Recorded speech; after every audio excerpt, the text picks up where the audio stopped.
I am a tariff man. Can Trump get out of the trade crisis he created? Washington, out of all the news this week, the political and the allegations of election fraud in that NC9 race, maybe the most consequential is the unresolved trade standoff with China. And that standoff sure looks more problematic than it did days ago. 3 days after Trump emerged from his dinner with Chinese President Xi touting an incredible deal, U.S. and Chinese officials were offering different accounts of whether there was a 90-day deadline for progress in new trade talks, the schedule for China to increase its purchases of American farm and industrial products, and Beijing's plans to reduce or eliminate specific tariffs. Trump took to 1, to say he wants a trade deal with China, and 2, to threaten China if he doesn't get his way. President Xi and 1 want this deal to happen, and it probably will. But if not, remember, I am a tariff man. When people or countries come in to raid the great wealth of our nation, I want them to pay for the privilege of doing so. It will always be the best way to max out our economic power. We are right now taking in billions in tariffs. Make America rich again.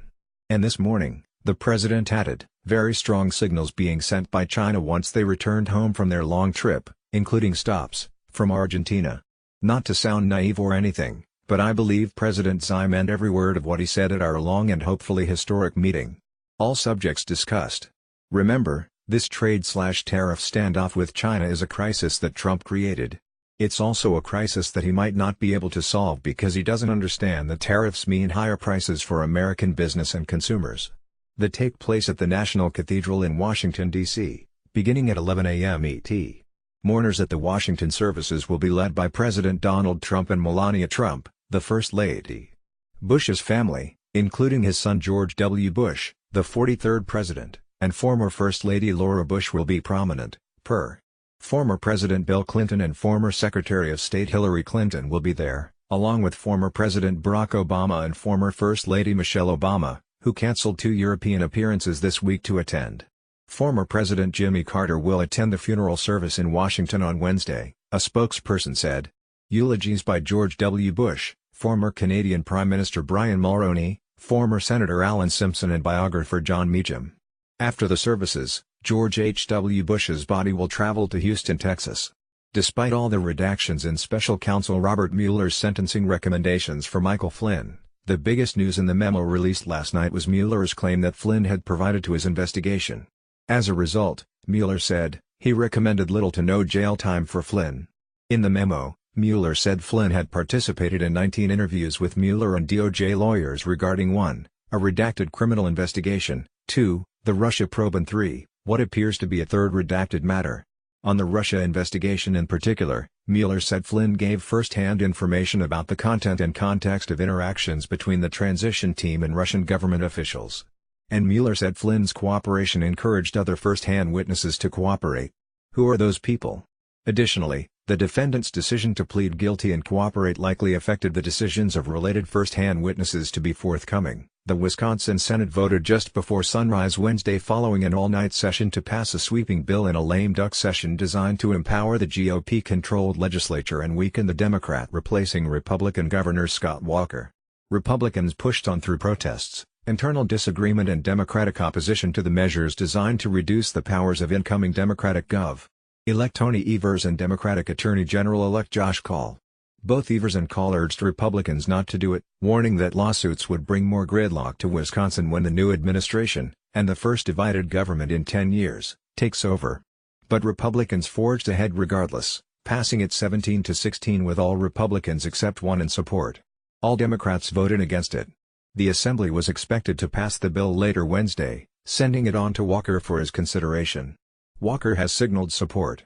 First, Michael Avenatti said he wouldn't run for president.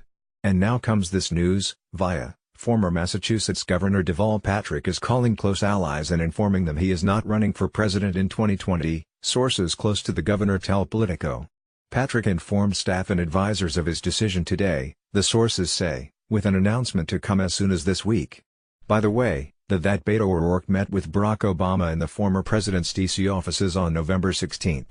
Republican State Representative Brad Raffensperger was elected Georgia's Secretary of State on Tuesday amid a debate over access to the polls and election security. Raffensperger, 63, defeated Democratic former Representative John Barrow in a runoff for the office, which had been held by Republican Gov. Elect Brian Kemp. The runoff was made necessary after neither candidate polled more than 50% on November 6, with Raffensperger leading by about 16,000 votes out of more than 3.8 million cast. So far, all of the Democratic talk about the unfairness coming from the Secretary of State's office during the 2018 gubernatorial race. Their voters didn't turn out in this runoff like they did a month ago. In November, it was 49% to 49%, a difference of some 16,000 votes. But last night, the margin was 52% to 48%, a difference of 57,000 votes. Speaking of secretaries of state, that New Hampshire's famed Secretary of State, Bill Gardner, who plays a key role in ensuring that the Granite State is always the first presidential primary, could very well lose his job today. Gardner, a Democrat, has been in office since 1976 and won most of his 21 terms without contest. But quiet discontent in his party grew into an open rebellion in 2017 when Gardner agreed to serve on President Donald Trump's so-called Advisory Commission on Election Integrity, formed in response to Trump's unfounded claims of widespread voting fraud.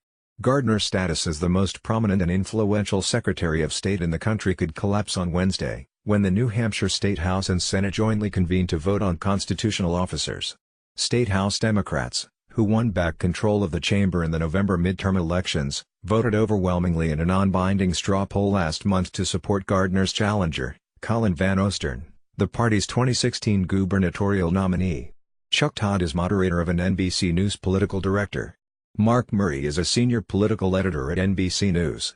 Carrie Dan is a political editor for NBC News.